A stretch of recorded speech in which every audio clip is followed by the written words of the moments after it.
Uno, queridos patitos, estamos con esta circunstancia, continuando un poco, ¿no?, esta semana, continuando lo de ayer, referido a Javier de Andrés, con la vuelta, la torna, con Arnaldo Otegi Mondragón, defendiendo una nueva política de pactos, viendo al PNV y al PSOE que aclaren si se apoyarán en el PP.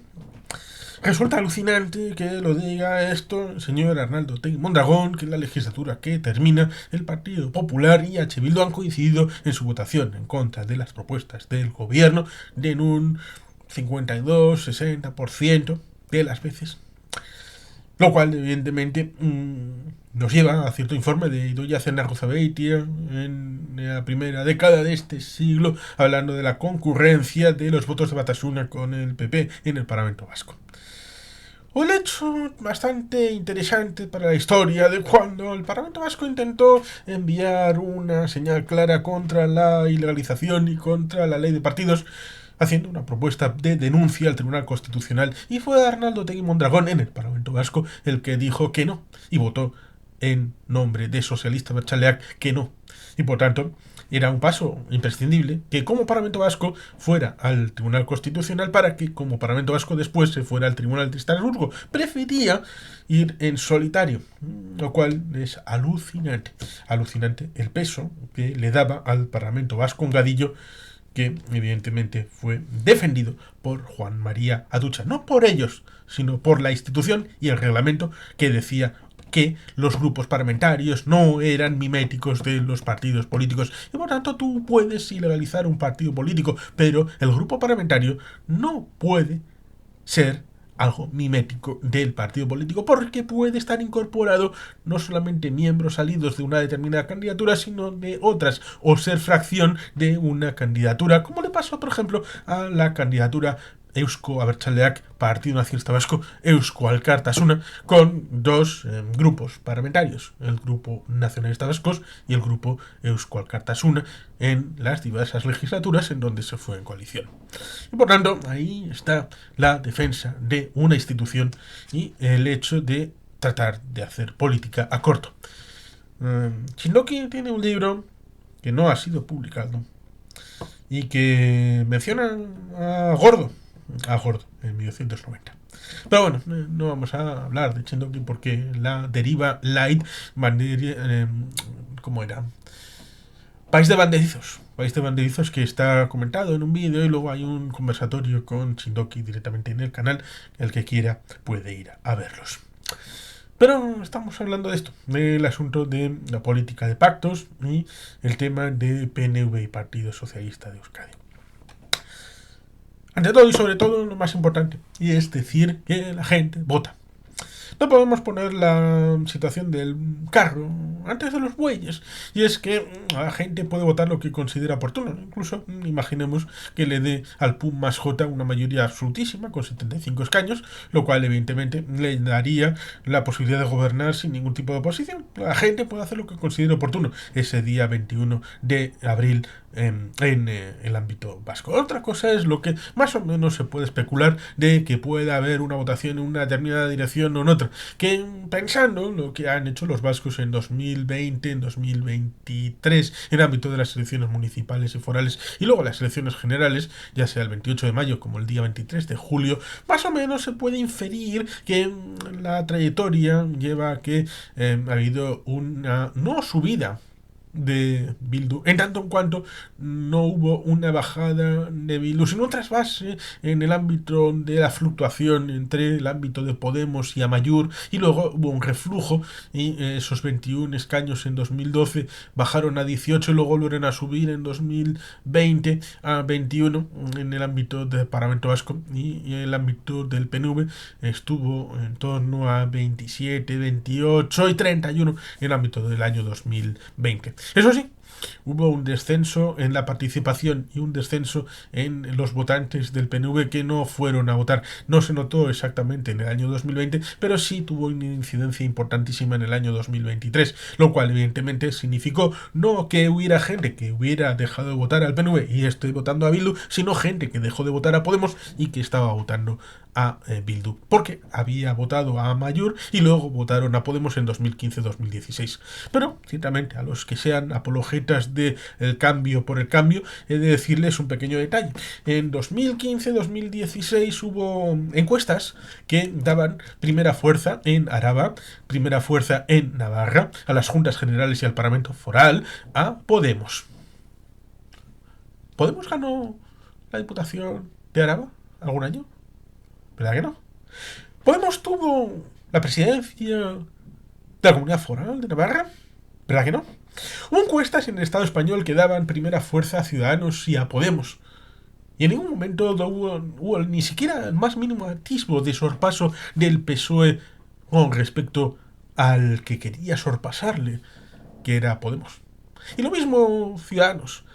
Eso sí, en ambos casos forzaron una repetición de elecciones en el caso de 2015-2016 referido al intento de sorpaso de Podemos para con el PSOE, cosa que nunca se verificó, porque Pablo Iglesias pensaba que podía ser el capi di tutti li capi, el califa en vez del califa. Y eso le pasó también a Ciudadanos con Albert Rivera, donde pensó que no era buena idea ser el vicepresidente de nadie, sino intentar, debido a que eran 57 con 66 escaños, 57 Ciudadanos, 66 el PP, era posible dar una puntilla respecto a no ser el vicepresidente de Pedro Sánchez. Eso sí, habían llegado a un acuerdo en el anterior ciclo electoral para ser vicepresidente cuando tenían menos escaños entre ambos. Por tanto, simplemente tendrían que haber hecho unos pequeños ajustes en aquellas 100, 200 medidas que podían haber incorporado y haber tenido un acuerdo de gobernabilidad Pedro Sánchez y Albert Rivera con 180 escaños. 180, es decir, estabilidad con dos partidos. En vez de eso, prefirió tratar de superar al PP y no lo superó. Bajó de 57 escaños a 10. Por tanto, las presunciones a veces se pagan, y se pagan caro. La gente vota, no en base a lo que uno quiere que sea el reparto, sino en base a lo que uno cree que debe votar. Y no solamente es el trasvase entre Amaiur, Podemos, Bildu, sino entendiendo la versión en cuanto se refleja el porcentaje de participación. Y por tanto, a menor participación, pues el voto militante tiene mayor valor. Y en una participación mayor, esto significa que ese voto militante se diluye en una mayoría más importante de votantes que pueden hacerlo a otras formaciones que no sean ese voto militante de izquierdas. Por tanto, ahí tenemos un asunto realmente interesante, porque la gente vota. Y luego, evidentemente, en el País Vasco se da esa circunstancia en donde la mayor parte de las veces no ha habido una mayoría absoluta de un partido. Ha sido rarísimo. Ya recordemos, casi Aburto, que pudo haberla tenido. Azcuna, una legislatura, tuvo una mayoría absoluta. Recordemos una vez en la Diputación de Vizcaya con el señor José Luis Bilbao, pero es raro, es bastante raro que haya instituciones en donde haya un gobierno de un partido. Y es más, la más de las veces es posible que haya mayorías relativas, pero sin ser absolutas, de dos partidos que necesiten acordar con un tercero.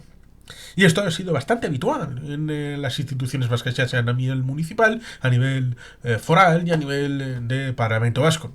Y esto es algo bastante real en la historia reciente. Lo mismo que las mayorías progresistas, ya sea en el ámbito del Congreso de los Diputados, Parlamento Foral de Navarra, Parlamento Vasco, Juntas Generales y ámbitos municipales, han llevado al asunto de que el Partido Popular se ha vuelto, pero no es la primera vez. No es la primera vez que ocurre donde el Partido Popular o tiene mayoría absoluta por sí mismo o es incapaz de acordar con nadie más. Ahora en el Estado español tiene a Vox, los restos de Ciudadanos para ser absorbidos y poco más.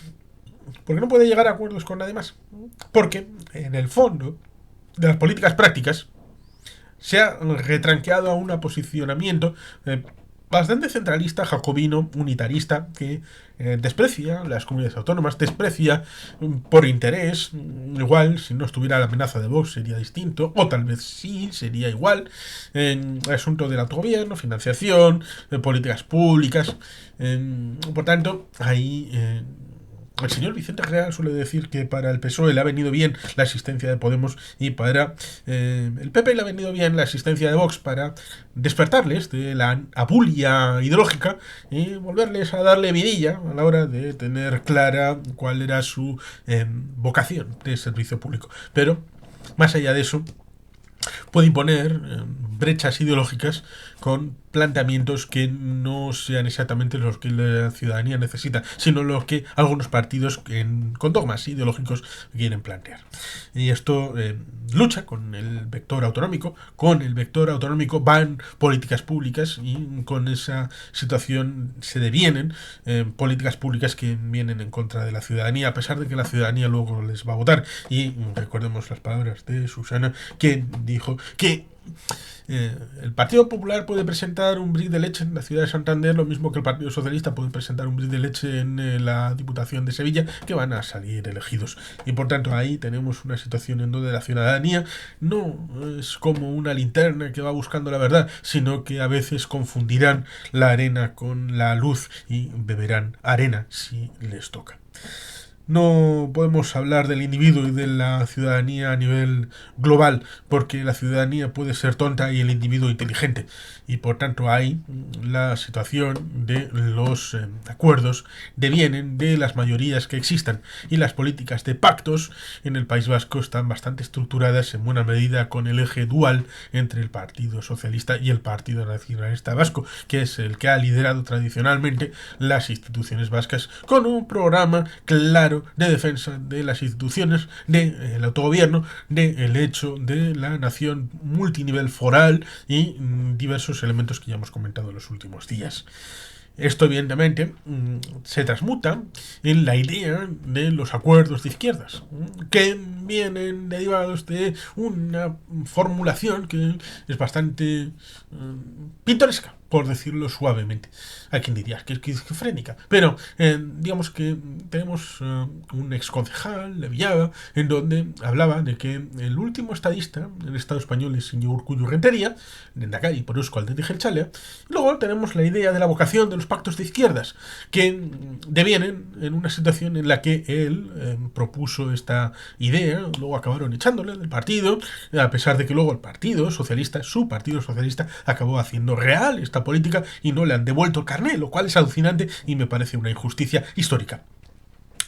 Sobre todo habiendo nacido en el despacho que ahora ocupa Santos Cerdán, que fue el que le expulsó del Partido Socialista. Pero bueno, cosas veredes, amigo Sancho.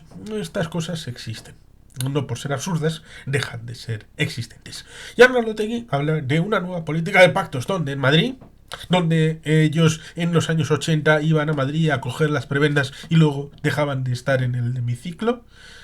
No querían estar en el Parlamento Vascongadillo, lo mismo que en el Congreso de Diputados, pero ahora pues, han visto que es posible llegar a acuerdos, a pesar de que sean bastante vacuos, que vayan en contra del autogobierno, que en la primera legislatura de Amaiur ellos fueran de los que estaban más ausentes de las votaciones. Los 7 estaban entre los 10 diputados más ausentes de votaciones en el Congreso de los Diputados. Recordemos a Sabino Cuadra en una manifestación con el carné de diputado de soy diputado español, soy diputado nacional, en una manifestación en Euskadi. Y por tanto, ahí la contradicción primaria y secundaria prima los designios de esta izquierda. A ver, chale, que ni es de izquierdas ni es, a ver, chale. Por tanto, la política de pactos nueva es la suya, participando en las instituciones en el ámbito de Madrid y, como ayer con De Andrés, tratan de traerlo de Madrid al País Vasco. Ay, chiquillos. Presuntamente eran independentistas. Presuntamente querían incorporar esto al pacto de Lizarra. Presuntamente querían hacer como el pacto del Majestic. El pacto del Tinel. El pacto del Majestic era el acuerdo entre CiU y el PP. Pero luego Arturo Mas llegó a un acuerdo con el notario para no pactar con el PP nunca. Y el Pacto del Tinel era un acuerdo de los partidos que luego formaron el gobierno de Cataluña para excluir al PP. El PP fue el único que votó en contra del Estatuto de Cataluña con 15 votos frente a 120. Pero esos 15 votos se transformaron en Madrid en 4 millones de votantes que firmaron contra Cataluña.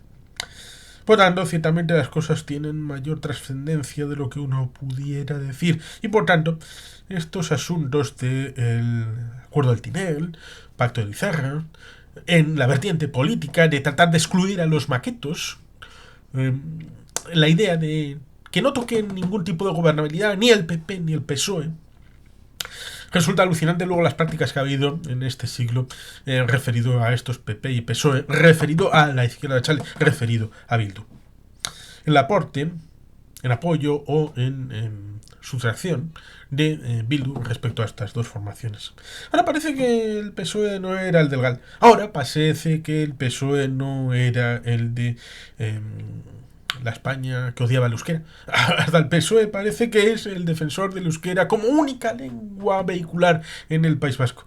Parece que el PSOE no es alguien que haya hecho políticas antivascas o que haya hecho mantenimiento de la situación del euskera en el apartheid.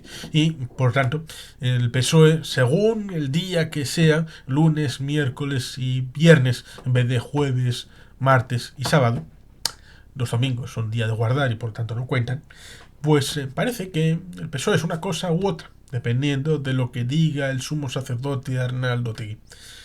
Por tanto, como en Madrid hay un acuerdo que les incorpora porque ha sido necesario en la investidura y ha sido necesario en la investidura anterior y ha sido necesario antes en la moción de censura, a pesar de que en ambos hubo abstención de Bildu.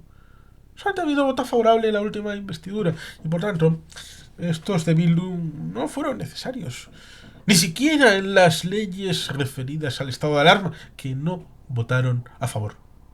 No votaron a favor. Y no fue necesario. Porque la aritmética de la legislatura anterior no era el mismo de la actual.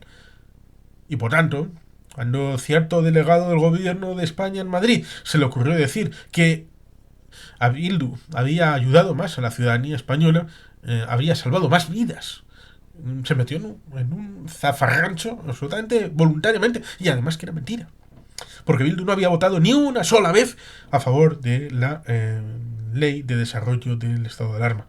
Ninguna. Y por tanto ahí se columpió bastante el Partido Socialista. Parece que algunos se meten voluntariamente en charcos como este, lo cual es alucinante e increíble, porque evidentemente eso ha construido un relato en donde Bildu es necesario. ¿Pero por qué era Bildu necesario? Porque todos los demás de la derecha o derecha plus plus veían que la única manera de vincular a algo negativo en el ámbito del gobierno Frankenstein del Partido Socialista venía de esta pata, de la pata ya conocida a través de ETA, Bildu, Otegi, y Otegi lo sabe y se aprovecha en las dos vertientes, la vertiente de un lado hacia este y de este hacia atrás.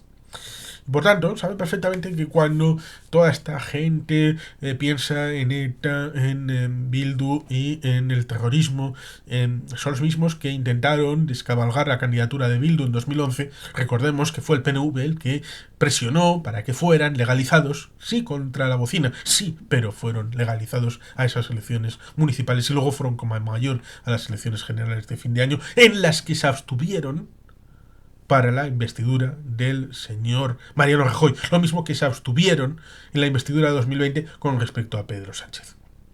Las cosas claras y la memoria completa. Y por tanto, le interesa ese relato de la derecha plus plus, de las masas mediáticas, para vincular al Partido Socialista con Bildu. Para la idea de que esa suma va a construirse igual en las instituciones vascas, lo cual evidentemente es algo de arriba abajo, desde el Madrid político hacia Euskadi.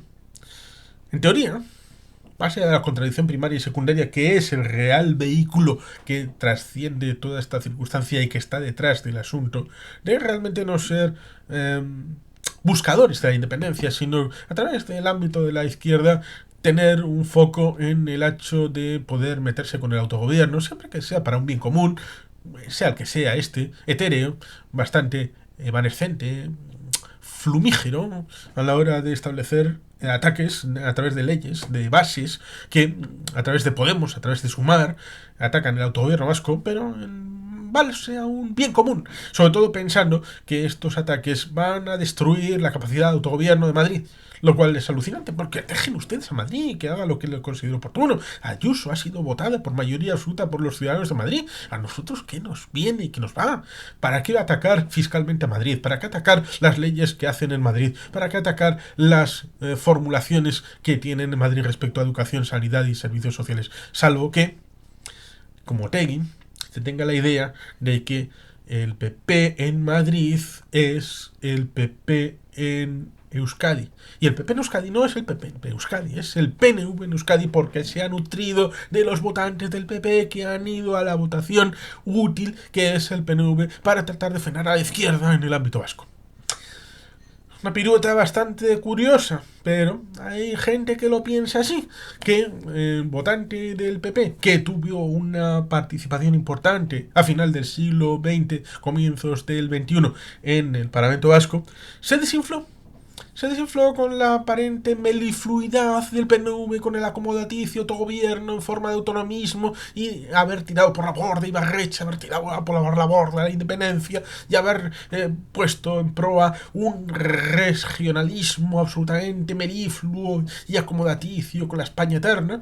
Y por tanto, ahí tendríamos el asunto de que a ese PNV sí podría meterse el PP en bloque, completamente en bloque los votantes, y por tanto suman 2 y 2 y dicen el PNV no es el PNV es el PP, y por tanto es la derecha española regionalista que tenemos enfrente. Por tanto, el Partido Socialista, ¿cómo puede estar de acuerdo en el País Vasco con los del PNV? Sí, hay algún dirigente por ahí, pero la masa votante ya no es el PNV, son los del PP, y por tanto hay que cambiar las políticas de pactos. Y evidentemente, como se ha visto que hay gobiernos en Guipúzcoa, en el ámbito de Vitoria, las Juntas Generales de Araba, que han necesitado el concurso del PP, pues entonces, miel sobre hojuelas, esta gente va a perder la mayoría absoluta y la única forma de salir adelante va a ser pactando con el PP. Ahí se verá, porque hay un pequeño detalle. Y es el hecho de que saben perfectamente que Pradales va a ser lehendakari. Saben perfectamente que esta legislatura está salvada, lo mismo que en 2023-2027 está salvada en Guipúzcoa con Eider Mendoza de presidenta de la Diputación, diputada general de Guipúzcoa. Pero saben perfectamente que el siguiente ciclo se clave y por tanto tienen que poner las bases de lo nuevo. Cambiaron de candidato de Otegui a Ochandiano cuando el PNV cambió de Urkullu a Pradales. Eso fue fundamental para definir el futuro. Sabían perfectamente que el futuro se escribe a partir de 2027-2028 en el nuevo ciclo electoral. Saben perfectamente que deben de prepararse para entonces. Y descubrieron que era una posibilidad importante tener un jefe de oposición que tenga una legislatura de fogueo, y a eso le han puesto a Ochandiano.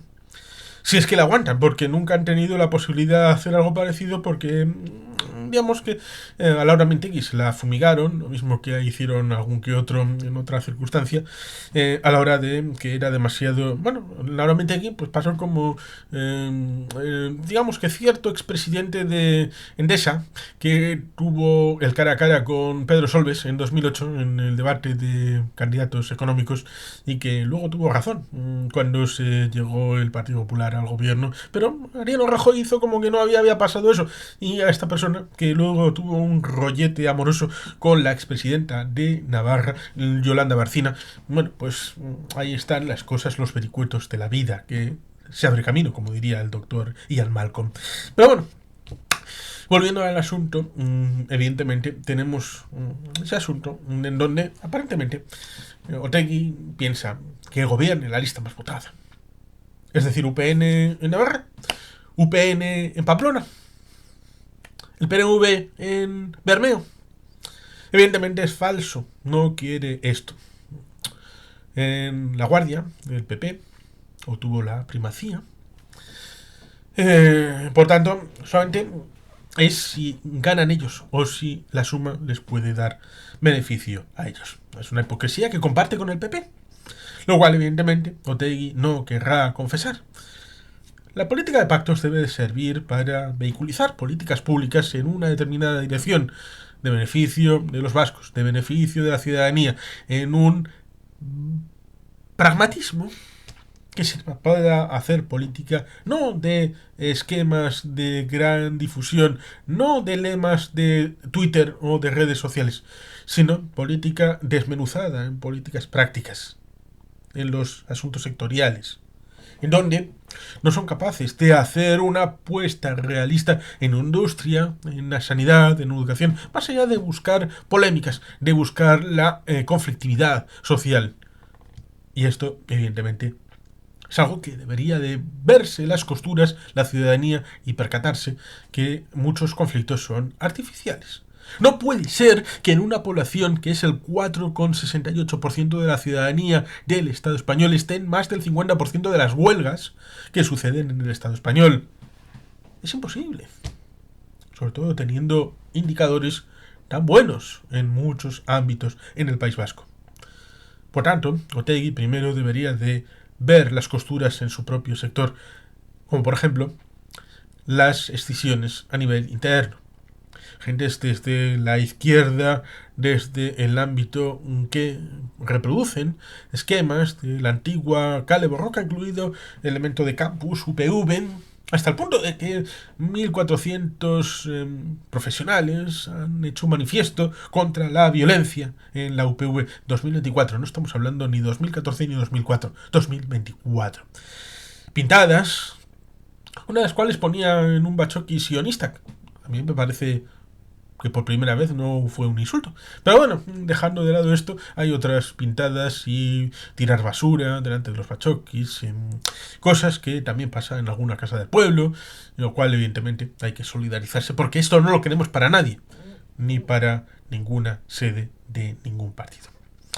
Por tanto, Otegi debe defender una nueva política de verdad, nueva política que no reproduzca los elementos miméticos del pasado.